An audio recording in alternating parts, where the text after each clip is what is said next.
So today actually it's a kind of simple sharing ya. Nanti bisa dipakai oleh kawan-kawan semuanya ketika nanti mau nyoba menerjemahkan sesuatu ya. So let's get started karena waktunya mepet dan tadi sempat terjadi kesalahan teknis, so we have to move to Zoom meeting. Okay, ini dia. So today we are going to talk about the equivalence in translation ya. Jadi salah satu hal yang harus kita pertimbangkan ketika nanti kawan-kawan dapat job ya, atau kemudian dapat tugas untuk menerjemahkan ya. Jadi yang harus kita capai, harus kita raih itu adalah ada yang namanya kesepadanan ya. Kesepadanan inilah yang merupakan bukti bahwa terjemahannya itu adalah terjemahan yang appropriate.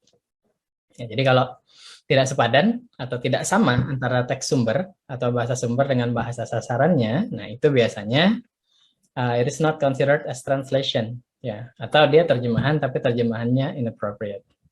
Okay, let's get started. Nah, jadi ini ya. Terus sederhananya apa itu equivalence ya? Jadi when we are doing translation, ketika kita menerjemahkan something, maka yang harus kita perhatikan yang namanya equivalence adalah the target language wording will trigger the same impact on the audience.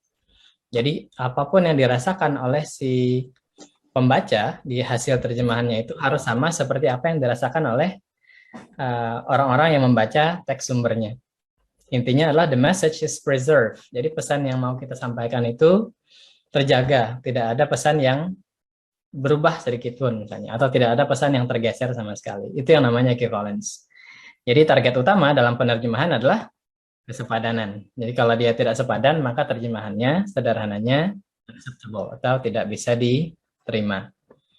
Oke, itu yang namanya kesepadanan. Nah, sekarang kita lihat contohnya everyone. Silahkan kita cek.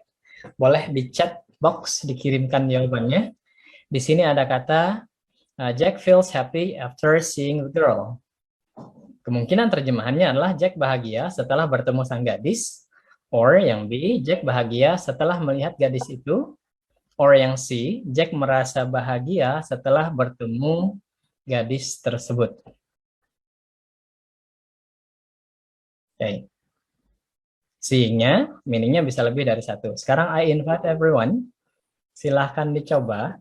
Ya, dalam waktu kurang lebih 2 menit, coba ketikkan jawabannya kira-kira di antara terjemahannya ini yang mana yang terjemahannya itu yang kayaknya tepat. 2 menit dari sekarang.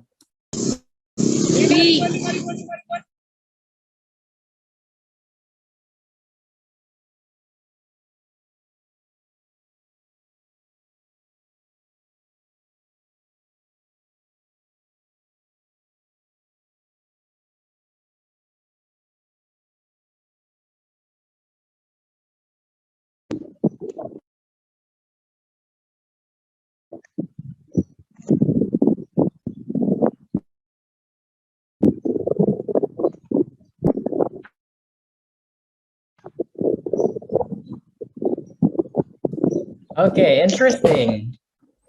Semua jawaban sampai sejauh ini masuk memilih jawaban yang C. Jawabannya adalah Jack merasa bahagia setelah bertemu gadis tersebut. Alright, thank you for the answers everyone. Oke, kita catat C, akhir dari Rudiansyah. Ya, setelah kita lihat dari sini, ya, kita cek jawabannya. Thank you for the answers. Kita lanjut ke Zoom-nya. Ya, thank you. Betul, jawabannya adalah yang C. Ya, jawabannya adalah yang C. Nah, kenapa jadi seperti ini? Ya, kenapa jadi seperti ini? Sekarang kita lihat di sininya. Di sini ada kata Jack feels happy after seeing the girl. Padahal kalau kita lihat sekilas, ya, kalau kita lihat sekilas, ya, tiga jawaban ini mirip-mirip jawabannya. Yang membedakan hanya ada kata merasa. Padahal Jack bahagia, biasanya kita akan menerjemahkan Jack-nya feels happy. Udah gitu aja, bahagia dan merasa bahagia, sometimes or as, itu tidak begitu ada pengaruhnya ya. Tapi ternyata ketika kita menerjemahkannya menjadi Jack bahagia, instead of Jack merasa bahagia, ada perbedaan meaning. Ada perbedaan dari meaning yang kita hasilkan. Kenapa? Karena ketika kita mengatakan Jack bahagia, itu menunjukkan dia berada dalam kondisi. Ya, dia berada dalam sebuah state or condition. Ya, ketika kita mengatakan Jack bahagia, Jack itu berada dalam state atau kondisi bahagia itu tadi. Tapi when we are saying Jack merasa bahagia, maka kita akan mengatakan bahwa Jack itu dia doing something dengan mind-nya. Dia melakukan sesuatu. Dia tidak berada di state itu, tapi dia melakukan sesuatu yang berkaitan dengan tindakan mental namanya. Nanti akan kita bahas di bawah. Nah ini ya, di antara tiga ini yang memiliki equivalence atau memiliki kesepadanan meaning itu adalah yang Jack merasa bahagia. Why? Karena di sini dia menggunakan kata kerja sama dengan bahasa sumbernya. Ya, Jack ini melakukan sesuatu, doing something dengan menggunakan verb, namanya mental verb, nanti akan kita bahas.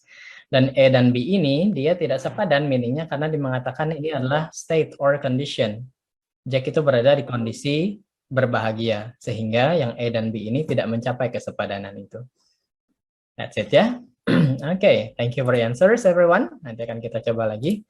Nah, di sini ya kita bisa melihat bahwa terjadi kesepadanan di bagian yang jawaban C-nya. Sesederhana itu ternyata sudah menggeser meaning dari sebuah terjemahan, right?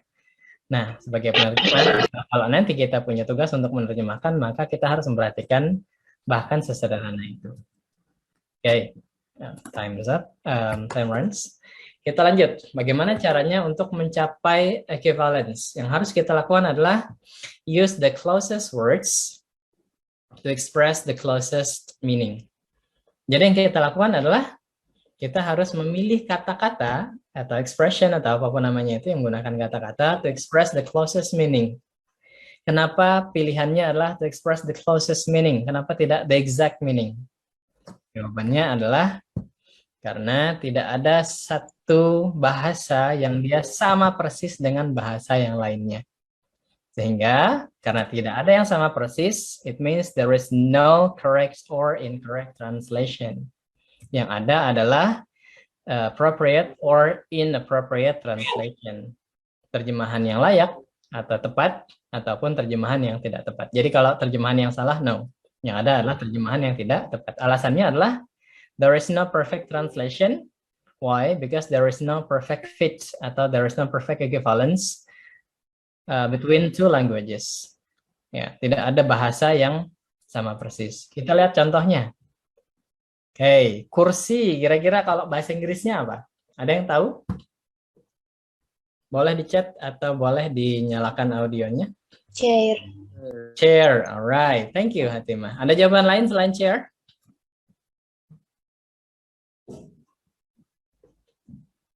Tidak ada seperti sepakat di bagian chair ya.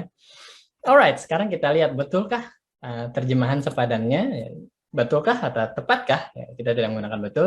Tepatkah? Ternyata, ya ini ada jawaban nih. Thank you. Alright. Di sini ada chair. Betulkah chair itu adalah padanan dari kursi? Ternyata tidak. Chair itu dia tidak sendirian. Ada yang namanya armchair, desk chair, rocking chair, dan kawan-kawannya. Apakah itu menggambarkan kursi? Tidak sepenuhnya, right? Ada lagi? Iya, ternyata ada terjemahan lain, bench. Ini juga adalah kursi yang biasanya bentuknya panjang yang adanya di taman. Kemudian ada lagi sofa, kalau bentuknya adalah yang dalam rumah atau di kantor-kantor, right? Nah, di situ kita dari sini kita tahu bahwa kata kursi saja, sesimpel kata kursi saja ternyata tidak ada padanan yang 100% padanan dari kata kursi itu sendiri. Ya, karena kalau misalnya kita ambil sofa, ternyata di kata sofa itu juga dia punya variasi. Ada yang namanya Chesterfield, Camelback, Lawson, dan kawan-kawannya. Bench, ada park bench, ada garden bench, dan bench yang lainnya. Chair. Nah, ini dia. Ini adalah alasan kenapa tidak ada yang namanya right or wrong, or correct or incorrect translation. Jadi tidak ada yang namanya terjemahan yang benar atau yang salah. Kenapa? Sekali lagi, tidak ada padanan yang sempurna di antara satu bahasa dengan bahasa yang lain. Jadi yang harus kita pilih adalah di antara kursi, chair, bench, dan sofa, dan anak-anaknya ini, yang mana harus kita pilih? Kita akan mencari pilihan yang the closest meaning, yang meaningnya paling dekat. Kursi, nah, kita bicara kursi di kampus misalnya, maka kita akan menggunakan yang desk chair ini. Walaupun di bahasa kita tidak mengatakan ada desk-nya, kita hanya bilang kursi saja. Tapi that is the closest meaning. Nah, jadi tugas seorang penerjemah adalah itu tadi, kita harus menemukan the closest meaning. Pokoknya meaning yang paling mendekati. Ya, sehingga sekali lagi tidak ada yang namanya terjemahan yang sempurna. Nah, kalau begitu apakah equivalence itu tidak mungkin dilaksanakan? Jawabannya adalah mungkin. Kita bisa mencapai equivalence dengan mencapai target the closest meaning. Ya, tidak ada yang 100% equivalence-nya, tapi kita bisa mencapai level maksimal dengan mencari meaning yang paling tepat. Nah, kemudian pertanyaannya adalah bagaimana caranya? Ini ada seat lagi. Seat ini juga artinya adalah kursi. Ya. Nah, bagaimana caranya untuk mencapai kesepadanan itu? Nah, yang harus kita ingat adalah language is created in specific ways to convey different meaning. Jadi bahasa itu diciptakan, digunakan untuk menyampaikan pesan. Ya. Maka berbeda structure, ya, maka berbeda juga meaning yang akan kita dapatkan. Emang bisa? Bisa. Sekarang kita lihat contohnya. Di sini hanya berbeda grammar saja. Kalimat yang pertama adalah he is there, he must be there, he should be there, he might be there. Di antara 4 kalimat ini, ya, ini adalah bahasa yang kita gunakan, beda structure, ya, beda pilihan kata, meaningnya sangat jauh berbeda. Di antara 4 kata ini, yang orang yang mengatakan dan dia benar-benar melihat orang dia yang dia maksud itu benar-benar ada di sana adalah he is there. Jadi ketika dia mengatakan he is there, dia memang ada di sana. Ya. Berbeda dengan he must be there. Apakah dia di sana? Enggak, itu hanya prediksinya si pembicara saja. Sama seperti he should dan he might. Jadi berbeda yang kita ucapkan, maka berbeda pula meaning yang dihasilkan. Nah, hal ini yang harus kita perhatikan dalam penerjemahan. Ya. Ini merujuk kepada salah satu teori systemic functional linguistics namanya, yang mengatakan bahwa bahasa itu punya metafunctions. Yang pertama adalah interpersonal, yang kedua adalah ideational, kemudian yang ketiga adalah textual. Yang ketiga adalah textual. Nah, 3 metafunctions ini yang menunjukkan meaning yang berbeda dari setiap ujaran yang diucapkan. Dan ketika meaningnya berbeda itu, maka meaning tadi yang harus kita pertahankan dalam penerjemahannya. Kita lanjut saja. Jadi interpersonal, ya. Ini sebenarnya luas, tapi karena waktunya mepet, kita persempit saja ke beberapa bagian. Ya. Jadi ada yang namanya interpersonal metafunction atau interpersonal meaning. Ya. Interpersonal meaning ini merujuk kepada aspek of tenor or interactivity. Jadi merujuk kepada siapa yang berbicara, ya. Kemudian jarak antara kedekatan antara pembicara dengan pendengarnya dan juga sosial statusnya, apakah dia memiliki sosial status yang lebih tinggi jenisnya. Ya. Contohnya di sini ada kalimat ke ruangan segera, ya. Orang yang mengucapkan ini adalah orang yang memiliki power di atas orang yang diajak bicara. Berbeda dengan yang bawah. Apakah memungkinkan jika Bapak berhadir siang ini? Ya. Ini menunjukkan bahwa pembicaranya itu mempunyai power yang berada di bawah orang yang diajak bicara. Beda structure, beda pilihan kata, right? Dan itu membedakan meaning. Yang di atas dia menunjukkan bahwa dia punya posisi, dia punya power. Yang di bawah dia menunjukkan bahwa dia posisinya berada di bawah dari orang yang diajak bicara. Yang ketiga menunjukkan kesepadanan atau kesetaraan antara orang yang berbicara dengan yang diajak bicara. That's it, ya. Nah, untuk menerjemahkan yang seperti ini, maka kita juga harus menerjemahkannya beserta content power ataupun position-nya itu tadi. Sehingga terjemahannya itu sepadan. Contohnya, ini dia. Ketika ada ke ruangan segera, ya, maka terjemahannya adalah come and see me soon, misalnya. Boleh terjemahannya seperti itu. Kenapa? Kalau kita lihat kalimatnya sama-sama menggunakan kalimat perintah tanpa kata please. Akan salah, akan kurang tepat kalau misalnya kita terjemahkan menjadi come and see me soon, please. Kenapa? Kata power atau position yang menunjukkan bahwa si pembicara itu memiliki power lebih daripada yang diajak bicara hilang. Nah, penerjemahan, ya, ketika kita menerjemahkan, remember tadi efeknya yang dirasa di bahasa sumber dengan bahasa sasaran itu harus sama. Ya.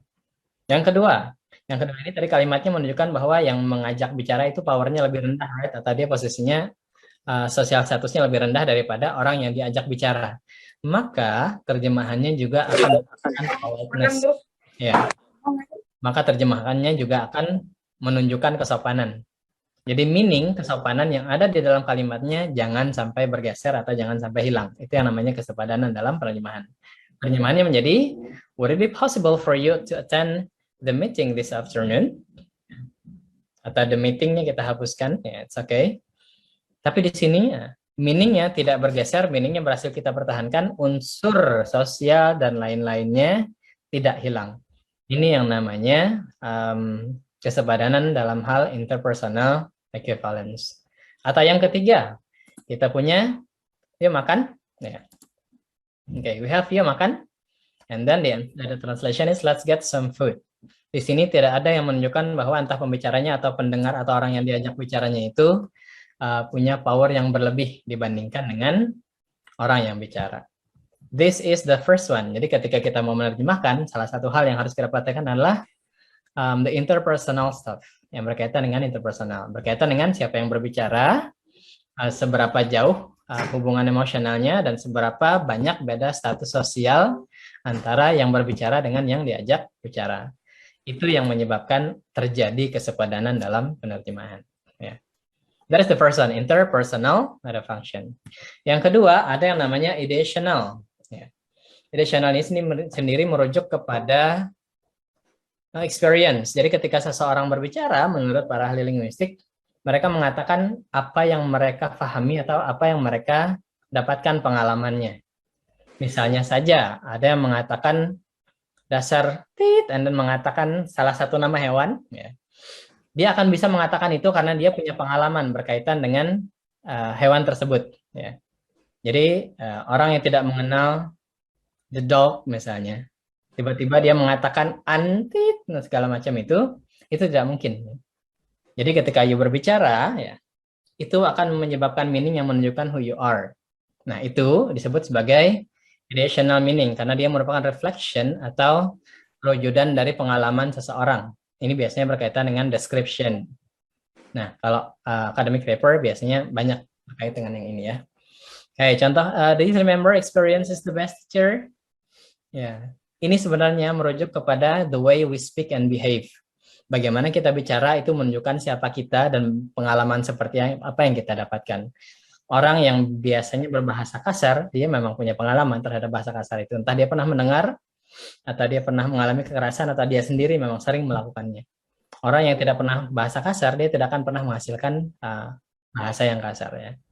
Itu dia. Nah, ini yang kemudian tergambar dari bahasa yang kita ujarkan. Jadi kata kerjanya yang kita ucapkan itu sendiri ada beberapa klasifikasi ya.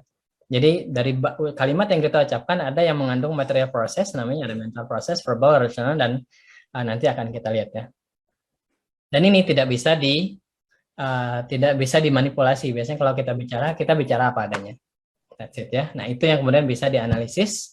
Dan kalau dia mau diterjemahkan, kita harus cari padanannya sesuai dengan proses-proses klasifikasinya ini. Pasti bingung ya. Nah, istilah ini teknikal sekali. Kita lanjut. Nah, di sini adalah contohnya. Jadi yang pertama ada yang namanya material process. Material process adalah material doing. Pokoknya kita melakukan yang namanya action verb. Kita melakukan tindakan. Ya. Kita melakukan tindakan. Contohnya adalah, langsung saja, the researcher, ada seseorang do something. Intinya adalah itu. Someone does something. Seseorang melakukan sesuatu. Contohnya adalah, the researcher conducted the research in Barito, Kuala. Di sini kalimat ini mengandung material process namanya. Kata kuncinya ada di kata conducted-nya ini. Nah, dalam penerjemahannya ada dua kemungkinan yang sudah saya buatkan. Peneliti melaksanakan penelitian tersebut di Barito Kuala, peneliti berada di Barito Kuala untuk melaksanakan penelitian tersebut. Secara sekilas dua terjemahan ini sepertinya benar, sepertinya tepat. Tapi kalau kita lihat lagi di bahasa sumbernya adalah ada subjek melakukan sesuatu, melakukan sebuah tindakan. Maka konsep itu yang tidak boleh kita geser. Sehingga jawaban yang tepat adalah peneliti melaksanakan, bukan peneliti berada. Ini merujuk kepada eksistensi namanya. Tidak merujuk kepada tindakan seperti yang ada di bahasa sumbernya. Sehingga kalau nanti kawan-kawan semua melakukan penerjemahan artikel misalnya, kemudian kalimatnya itu mengandung subjek dan mengandung kata kerja yang sifatnya tindakan, maka harus diterjemahkan sama-sama sebagai tindakan, sehingga tidak terjadi pergeseran meaning. Yang di kalimat pertama, peneliti melaksanakan, ini menunjukkan bahwa si peneliti melakukan sebuah tindakan. Yang ini, peneliti berada, ini menunjukkan eksistensinya untuk di suatu tempat. Kita tidak mengatakan dia melakukan sebuah tindakan. Padahal kalimat aslinya, dia melakukan sebuah tindakan. Nah, yang bawah sini terlihat tepat, tapi sebenarnya terjadi pergeseran makna. Ya, ini tidak boleh kita lakukan supaya tercapai kesepadanan. Itu yang namanya material. Lalu ada yang namanya mental process. Mental process adalah tindakan juga, tapi kita lakukan dengan menggunakan mind kita, dengan menggunakan pikiran kita. Contohnya, di sini ada kata, the authors believe that this research will be beneficiary for teacher. Di sini ada tulisan the authors believe. Terjemahannya ada dua. Para penulis yakin bahwa penelitian ini, yang kedua adalah para penulis menyatakan bahwa penelitian ini. Ya, di antara dua ini yang namanya mental, sesuatu yang kita lakukan dengan mind, dan ini yang terjadi di bahasa sumbernya. Ketika kita terjemahkan menjadi menyatakan, ya, maka ya tidak lagi kita mengatakan bahwa ada sesuatu yang diyakini oleh para penulisnya, tapi apa yang dikatakan oleh para penulisnya. Terlihat sederhana, but actually both of them have different meaning. Jadi ada pergeseran meaning. Karena yang di bawahnya, dia sudah menggunakan tindakan dengan kata kerja. Ini namanya verbal verbs, nanti ada kita bahas. Tidak lagi berkaitan dengan apa yang diyakini oleh si penulis ini. Sehingga terjadi pergeseran meaning. Nah, ketika terjadi pergeseran meaning, sekali lagi, tidak tercapai kesepadanan dalam penerjemahannya. Nah, be careful, kalau misalnya the source language atau bahasa sumbernya, dia menggunakan mental verb, yang menggunakan mind, dengan menggunakan pikiran, maka terjemahannya juga harus dipertahankan bentuknya seperti itu, sehingga tercapai kesepadanannya. Ya, that's it. Yang selanjutnya, ada juga yang namanya verbal processes. Ini yang tadi, yang sebuah tindakan, tapi dengan mengucapkan sesuatu. Contohnya, the researcher asked the respondents to fill the questionnaire. Nah, terjemahannya ada, peneliti meminta. Yang kedua, peneliti berharap. Ya, di antara dua terjemahan ini, saya yakin semuanya sudah bisa menebak kira-kira yang tepat, ya, yang sesuai adalah yang meminta. Asked ini adalah tindakan dengan ujaran sama dengan meminta. Berharap adalah apa yang ada di pikiran peneliti saja. Ya, apakah akan dilakukan oleh responden? Tidak, karena ini hanya sesuatu yang ada di pikiran oleh apa yang ada di pikiran penelitinya saja. Jadi, kalau misalnya verbal process yang terjadi di bahasa sumbernya, maka dalam terjemahannya kita juga harus mempertahankan actionnya itu sama-sama verbal verbs, ya, sama-sama dengan yang sifatnya tindakan dengan ujaran. Jangan diganti dengan tindakan dalam pikirannya. That's it. Bentuknya jadi seperti itu. Betul ya. Ini adalah cara untuk mencapai kesepadanannya. Terus apakah ada kelas yang lain lagi atau klasifikasi yang lain? Ada, yang namanya adalah relational process. Ya, ini menunjukkan hubungan subjek dengan objeknya. Kita langsung saja. Di sini ada contoh, the treatment to the objects of the research was successful. The treatment, dia ada hubungannya dengan sukses. Sukses itu adalah gambaran dari si treatmentnya itu tadi. Apa yang terjadi dengan treatmentnya.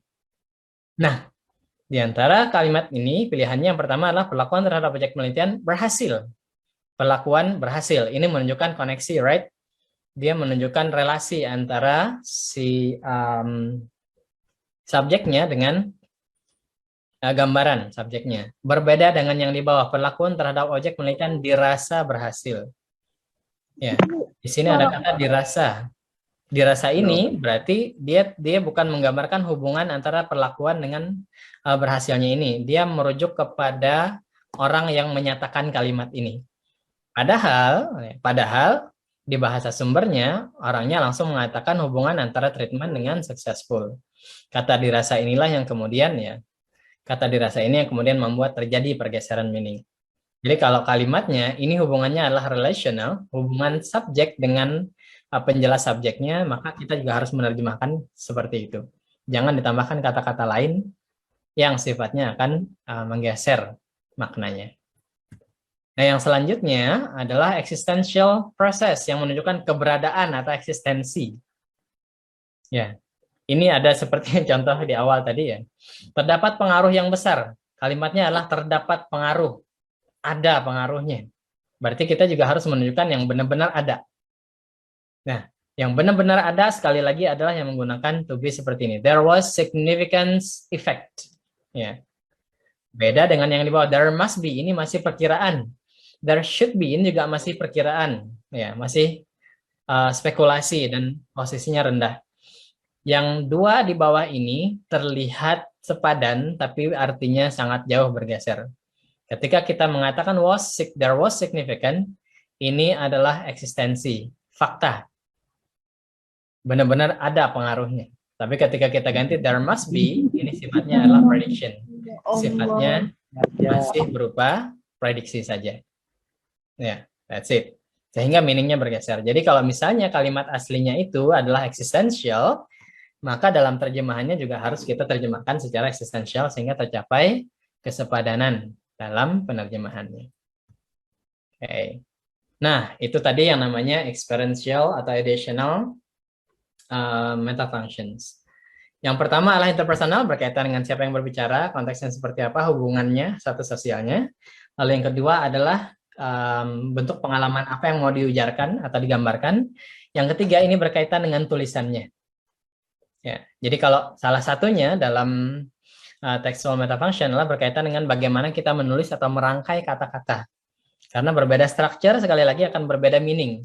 Dan ketika kita membedakan strukturnya, maka kita membedakan meaning, itu artinya kesepadanan dalam penerjemahannya tidak tercapai. Contohnya, I analyze the data carefully. Terjemahan yang pertama adalah saya menganalisis data itu dengan hati-hati. Yang kedua adalah data itu ada mangnya, ini seharusnya data itu saya analisis dengan hati-hati. Secara sekilas, ini sama. Tapi ternyata terjadi pergeseran meaning sekali lagi. Why? Di kalimat yang atas ini ada yang namanya tema, ada yang namanya rema. Tema adalah inti yang mau kita orang fokus ke situ. Remanya itu adalah penjelas dari fokusnya itu tadi. Di sini ada kata I analyze the data carefully. Saya yang menganalisis datanya, bukan orang lain. Ya, saya yang melakukan sesuatu. Apa yang saya lakukan? Menganalisis data. Saya mau orang fokus kepada saya sebagai pelaku. Tapi di bawah sini data itu, ya, fokusnya malah diganti ke data itu. Ya, sehingga temanya adalah data itu, saya analisis dengan hati-hati menjadi remanya, menjadi penjelasnya. Meaningnya sudah bergeser. Jadi kalau ada yang bilang aktif dengan pasif itu meaningnya sama, no. Aktif dan pasif itu menunjukkan fokus pembicara itu dia mau orang mendengarkan yang mana. Dia mau orang fokus ke bagian yang mana. Itu juga masuk ke dalam sense dan itu masuk ke dalam meaning. Dan itu, terutama dalam academic text, itu harus dipertahankan. Ya. Atau contoh lain, ada yang mengatakan Jokowi visits Banjarmasin. Yang kedua adalah Banjarmasin is visited by Jokowi. Itu adalah paraphrase dengan menggunakan aktif dan pasif. Meaningnya sama? Beda. Para pendukung atau pro terhadap Jokowi misalnya, mereka punya berita, mereka akan mengatakan Jokowi visits Banjarmasin. Tapi kalau kenapa? Karena kita mau fokus ada Jokowi, ada Pak Jokowi. Kenapa? Visiting Banjarmasin. Kita mau fokus kepada ada orang yang melakukan sesuatu dan itu bukan orang lain. Pokoknya Pak Jokowi yang melakukan. Itu Jokowi visits Banjarmasin. Tapi ketika dibalik Banjarmasin is visited by Jokowi, kita mau bicara masalah Banjarmasin loh, bukan kota yang lain. Kita mau fokus orang, lihat Banjarmasin, ada sesuatu yang hebat dengan Banjarmasin. Fokusnya di Banjarmasin. Apa yang terjadi? Dikunjungi oleh Presiden Jokowi. That's it. Jadi aktif dengan pasif, ketika kita menggunakan struktur yang berbeda seperti itu, yang satu strukturnya aktif, yang satunya pasif, maka meaning yang kita hasilkan dan pemahaman orang terhadap yang kita ucapkan itu juga akan berbeda. That's it. Jadi kalau misalnya teks sumbernya, temanya adalah A, remanya adalah B, maka kita juga harus mempertahankan temanya apa, remanya apa. Nah, contohnya adalah, it was expected that the research result will be useful in preventing COVID-19 spread. Ya. Terjemahan yang pertama, peneliti mengharapkan. Ya, padahal yang menjadi fokusnya adalah harapan bahwa hasil penelitian, ya, harapan terhadap hasil penelitian, right? kita tidak fokus kepada peneliti yang melakukannya. Ini menunjukkan bahwa di kalimat aslinya itu, ya, harapannya itu jauh lebih penting, ya, dan harapannya itu adalah berkaitan dengan hasil penelitian. Harapannya itu yang utama. Nah, kita tidak berbicara, kita tidak ingin orang fokus kepada peneliti. Sehingga, ya, yang peneliti mengharapkan ini terjadi pergeseran meaning, dan ini equivalence-nya tidak tercapai. Terus yang tepat adalah antara yang kedua dan ketiga. Diharapkan hasil penelitian tersebut, atau dipastikan hasil penelitian tersebut. Kita balik lagi, di sini adalah, ya, bahasanya dia menggunakan expectation, berkaitan dengan mental verb. Ya, bukan berkaitan dengan eksistensi.